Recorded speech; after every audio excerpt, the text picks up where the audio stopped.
রসুল সাল্লাল্লাহু আলাইহি ওয়াসাল্লাম বলেছেন, মৃত ব্যক্তির জন্য ওই সময়টা খুব কষ্টকর হয় যখন তাকে তার গৃহ হতে বের করা হয় এবং তার পরিবারের সবাই তার জন্য কাঁদতে থাকে। এর চেয়ে বেশি কষ্ট হয় তখন যখন তাকে কবরে শুইয়ে তাকে মাটি দেওয়া হয় এবং তাকে একা ফেলে সবাই চলে আসে। আরো কষ্ট হয় যখন শরীর থেকে কাপড়, অলংকার, আংটি খুলে নেওয়া হয়। সেই সময় তার রূহ উচ্চস্বরে চিৎকার করতে থাকে। এই চিৎকার জিন আর মানুষ ছাড়া অন্য সবাই শুনতে পায়। সে তখন চিৎকার করে বলতে থাকে, তোমাদেরকে আল্লাহর কসম, আমার শরীরের কাপড় চোপড়, অলংকার ধীরে ধীরে খোলো, যেহেতু এইমাত্র আমি মালাকুল মাউতের কঠিন আযাব থেকে নিষ্কৃতি পেয়েছি। যখন মৃত ব্যক্তির দেহ মর্দন করা হয় তখন সে বলতে থাকে, হে গোসল করার যখন মৃত ব্যক্তির দেহ মর্দন করা হয় তখন সে বলতে থাকে, হে গোসলদাতাগণ, আমার দেহে জোরে মর্দন করো না, কারণ মালাকুল মউতের কঠিন আযাবে আমার দেহ ক্ষত বিক্ষত হয়ে গেছে। যখন মৃতকে কাফন পরানো হয় তখন মৃতদেহ বলতে থাকে, হে কাফন দাতাগণ, আমাকে এত তাড়াতাড়ি কাফন পরিও না, আমার স্ত্রী, সন্তান, আত্মীয় স্বজন, বন্ধু বান্ধবদেরকে শেষবারের মতো দেখতে দাও। তাদের সাথে এটাই আমার শেষ দেখা। কিয়ামতের আগে আর তাদের সাথে আমার আর দেখা হবে না।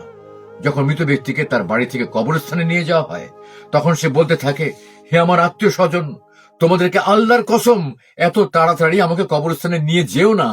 আমার বাড়ি ঘর, স্ত্রী, কন্যা সবার কাছ থেকে বিদায় নেওয়ার জন্য একটু সুযোগ দাও। হে আমার আত্মীয় স্বজন, আমি আমার স্ত্রীকে বিধবা এবং সন্তানদেরকে এতিম করে যাচ্ছি। তোমরা তাদেরকে কষ্ট দিও না, তাদের প্রতি অবিচার করো না। আমি এখন সবকিছু ছেড়ে চলে যাচ্ছি, আর কখনো ফিরে আসবো না। তোমরা তাড়াতাড়ি করো না, আমাকে সবার কাছ থেকে বিদায় নেওয়ার সুযোগ দাও। যখন মৃত ব্যক্তিকে গোরস্থানের দিকে নিয়ে যাওয়া হয় তখন সে বলতে থাকে, হে আমার বংশধরগণ, হে আমার আত্মীয় স্বজন, হে আমার প্রতিবেশী, তোমরা যেন আমার মতো দুনিয়ায় মায়ায় পড়ে আরাম আইসে আখিরাতের কথা ভুলে যেও না।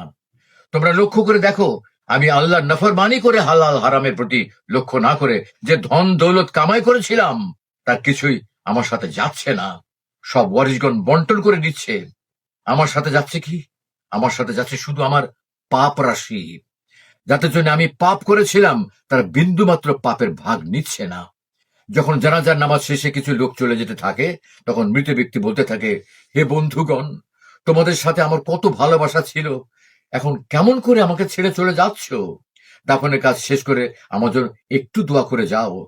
হে বন্ধুগণ, সত্যি তোমাদের কাছে আজ আমি অপ্রিয় হয়ে গেছি, কিন্তু এমন এক সময় ছিল তোমরা আমাকে না দেখে একদিনও থাকতে পারতে না। টাকা পয়সা, ধন সম্পদ সবকিছু তোমাদের জন্য রেখে যাচ্ছি, আর কোনো কিছু তোমাদের কাছে চাইবো না, শুধু একটু দোয়া করে যাও আমার জন্য। টাকা পয়সা সবকিছু আমি রেখে গেছি, ভোগ বিলাসে মত্ত হয়েও না, আমার জন্য কিছু দান খয়রাত করো, দোয়া কালাম পড়ো, আমার রুহের উপর বক্সে দিও। মনে রেখো, আমার মতো তোমাদেরকেও একদিন চলে যেতে হবে। এত কিছু জানার পরেও আমাদের দুনিয়ার ভোগ বিলাস, দুনিয়ার মায়া ছাড়তে ইচ্ছে করে না। ইয়া আল্লাহ, আমাদের সবাইকে সঠিক পথে চলার তৌফিক দান করো এবং তুমি আমাদের মাফ করে দাও।